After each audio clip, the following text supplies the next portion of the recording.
तो जैसे कि हमने अपनी पिछली वीडियोस में पढ़ा था कि न्यूट्रिशन क्या होता है, प्लांट्स में न्यूट्रिशन के मोड क्या होते हैं, वहाँ तक तो हम लोगों ने अपनी पिछली वीडियोस में पढ़ लिया था।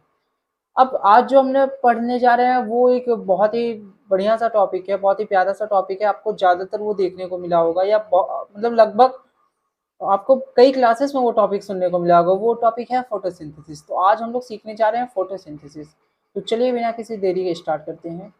तो आज हम बेसिकली बात करने वाले हैं फोटोसिंथेसिस के बारे में।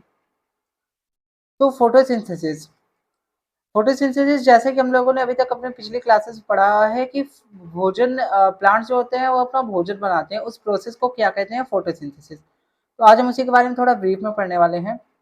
Leaves are the food factories of a plant, therefore all the raw material must reach the leaf.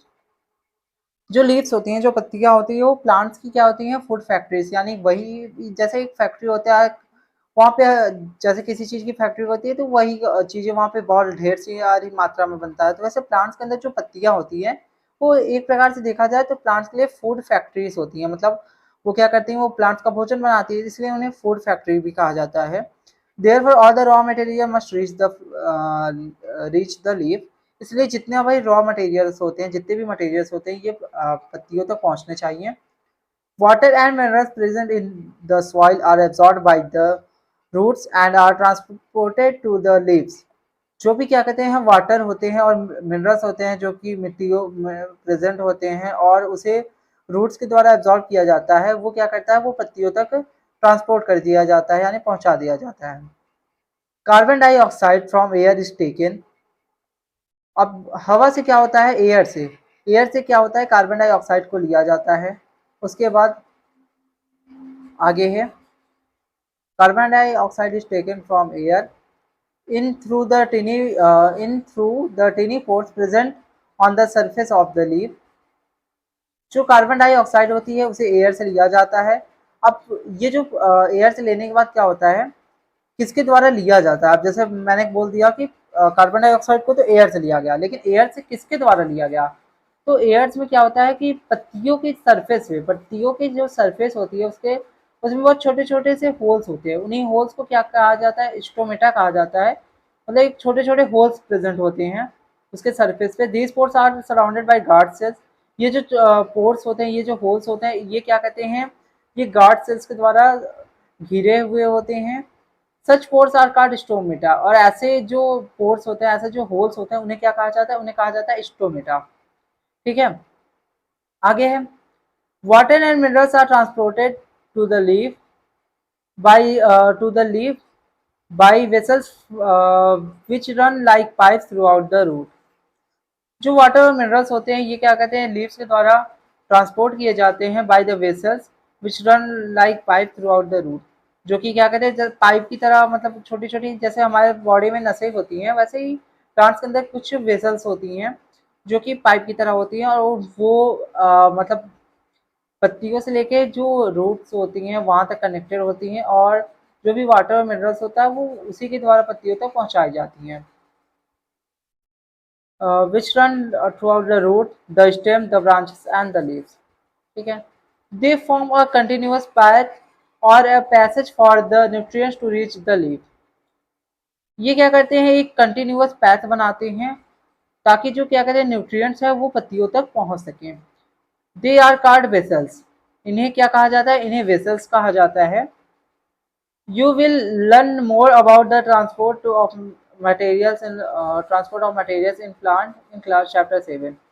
अब यहाँ पे ये बता रहा है कि ये जो मटेरियल्स जो ट्रांसपोर्ट होते हैं, जैसे जो मैंने अभी बताया आपको, जड़ों से जो पत्तियों तक पहुँच रही हैं, तो इसके बारे में अगर हमें ब्रीफ में पढ़ना है या डिटेल में पढ़ना है तो ये हम चैप्टर 7, जो साइंस का आपका चैप्टर 7 है, उसमें हम पढ़ेंगे। उसके आगे बढ़ते हैं। आगे है, the leaves have a green pigment called chlorophyll. पत्तियों के अंदर ग्रीन कलर का एक पिगमेंट होता है जिसे कहा जाता है chlorophyll. It helps leaf to capture the energy of sunlight. This energy is used to synthesize food from carbon dioxide and water। अब ये क्या करता है, ये क्लोरोफिल हेल्प करता है पत्तियों को ताकि वो जो सूरज की एनर्जी है उसको कैप्चर कर सके, मतलब उसको पकड़ सके। This energy is use to synthesize food from carbon dioxide and water. और इसी एनर्जी का इस्तेमाल करती हैं पत्तियां ताकि वो अपना जो भोजन कार्बन डाइऑक्साइड और वाटर की मदद से बना सके। Since the synthesis of food occurs in the presence of sunlight, it is called photosynthesis। क्योंकि जो भोजन है वो सनलाइट के प्रेजेंस में बन रहा है, इसीलिए इस प्रोसेस को कहा जाता है photosynthesis. So we find that chlorophyll, sunlight, carbon dioxide and water are necessary to carry out the process of photosynthesis।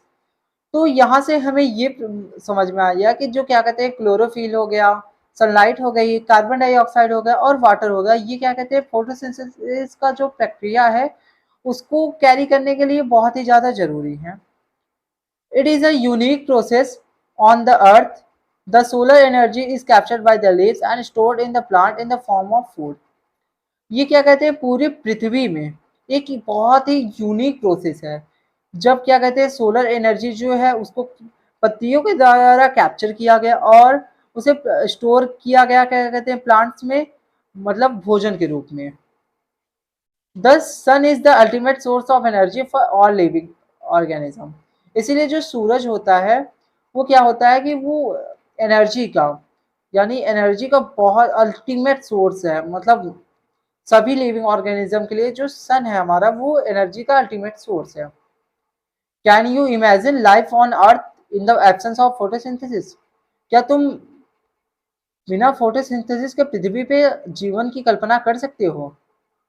In the absence of photosynthesis there would be not be any food. अगर ये photosynthesis नहीं होगा या photosynthesis नहीं present होगा तो क्या कहते हैं कोई भी भोजन हमारे पास नहीं होगा। The survival of almost all living organisms directly or indirectly depends upon the food made by the plants। अब क्या होता है जितने भी लिविंग ऑर्गेनिज्म हैं, जितने भी जीवित ऑर्गेनिज्म हैं, वो क्या कहते हैं डायरेक्टली या तो इनडायरेक्टली वो प्लांट्स के भोजन पे निर्भर होते हैं। Besides oxygen which is essential for the survival. मतलब ऑक्सीजन को छोड़ के मतलब प्लांट्स के भोजन पे भी तो हम लोग, मतलब भोजन के लिए भी तो प्लांट्स पे ही तो डिपेंड है। फिर आगे है beside oxygen, beside oxygen which is essential for all living survival of all organism is produced during photosynthesis। In the absence of photosynthesis, life would be impossible on the earth। अगर photosynthesis नहीं होगा तो पृथ्वी में जो क्या कहते हैं जीवन है वो लगभग असंभव हो जाएगा। During photosynthesis chlorophyll contains cells of leaves in the presence of sunlight use carbon dioxide and water to synthesize carbohydrates। So during photosynthesis, chlorophyll contains cells of leaves in the process of sunlight। Photosynthesis की जो प्रक्रिया होती है उसमें क्या कहता है जो क्लोरोफिल होता है वो पत्तियों को सेल्स को रखता है सनलाइट के प्रेजेंस में। Use carbon dioxide and water to synthesize carbohydrates. और कार्बन डाइऑक्साइड और वाटर का इस्तेमाल करता है कार्बोहाइड्रेट्स को बनाने में। This process can be represented in the equation. और इस प्रोसेस को हम इक्वेशन के द्वारा भी बता सकते हैं, मतलब जहाँ पे कार्बन डाइऑक्साइड और वाटर मिल रहे हैं सनलाइट और क्लोरोफिल के प्रेजेंस में, सनलाइट और क्लोरोफिल के प्रेजेंस में, और कार्बोहाइड्रेट्स और ऑक्सीजन को बना रहे हैं। यहाँ पे कार्बोहाइड्रेट्स समझ सकते हो या आप समझ सकते हो इनका भोजन जो है जो कि है मेनली ग्लूकोज। ठीक है, थोड़ा इस फिगर, अब यहाँ पे एक फिगर दिया गया, हम इससे भी थोड़ा इसको समझ सकते हैं। अब यहाँ पे आप देख सकते हैं कि ये एक लीफ है। इस लीफ को जब जूम किया गया, ये लीफ है मेनली, ये हमारी लीव्स है। इस लीफ को हमने माइक्रोस्कोपिक लेवल पे जूम किया, तो पत्ती को जब हमने बहुत ज़्यादा जूम कर दिया तो वो उसके अंदर हमें कुछ इस तरीके का स्ट्रक्चर दिखा। ये जो स्ट्रक्चर आपको दिख रहा है इसी को कहा जाता है स्टोमेटा।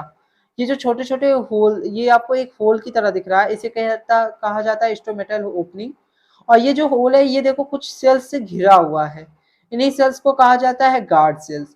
इसी गार्ड सेल्स के अंदर जो क्लोरोफिल होता है वो प्रेजेंट होता है, और इस पूरे स्ट्रक्चर को क्या कहा जाता है स्टोमेटा कहा जाता है। During the process oxygen is released. अब इस प्रक्रिया के दौरान क्या होता है कि जो ऑक्सीजन होता है, इस प्रक्रिया के दौरान जो ऑक्सीजन होता है उसे छोड़ दिया जाता है। The presence of starch in leaves indicate the occurrence of photosynthesis. अब पत्तियों के अंदर जो स्टार्च होता है वो क्या कहते हैं इंडिकेट करता है कि जो फोटोसिंथेसिस का प्रोसेस है वो चल रहा है। Starch is also a carbohydrates. ये जो स्टार्च होता है ये भी एक प्रकार का क्या है, कार्बोहाइड्रेट ही है। ठीक है, आगे एक्टिविटी दी गई है, और एक्टिविटी के बाद फिर हमारा अगला टॉपिक है। ओके, तो थोड़ा एक बार इस डायग्राम को हम समझ लेते हैं, तो हमें थोड़ा यही टॉपिक थोड़ा सिंपल सा हो जाएगा। तो अब हम लोग फोटोसिंथेसिस समझने जा रहे हैं इस फिगर की मदद से। अब होता क्या है, जैसे कोई प्लांट होता है, उसे एयर से वो क्या करता है, एयर से स्टोमेटा की मदद से कार्बन डाइऑक्साइड को ले लेता है, और मिट्टी से क्या करता है, जो वाटर और मिनरल्स हैं उनको ले लेता है। फिर क्या होता है, जब सनलाइट आती है तो ये जो यहाँ पे क्लोरोफिल प्रेजेंट होती है पत्तियों के अंदर, ये क्या करता है, इसको ट्रैप कर लेता है, इसको पकड़ लेता है, और इसी की एनर्जी का इस्तेमाल करके जो कार्बन डाइऑक्साइड और वाटर होता है, उसी में क्या कहते हैं हम, इसी का इस्तेमाल करके उसको कार्बोहाइड्रेट्स में चेंज करता है, और उसमें जो ऑक्सीजन बच जाता है उसको बाहर छोड़ देता है। तो इसी यही जो अल्टीमेट प्रोसेस है, इसी प्रोसेस को हम क्या बोलते हैं, फोटोसिंथेसिस बोलते हैं। तो इसके आगे का जो टॉपिक है वो आपको मैं नेक्स्ट वीडियो में बताऊंगा। तब तक के लिए बने रहिए हमारे चैनल पे और पढ़ाई लिखाई करते रहिए। Thank you.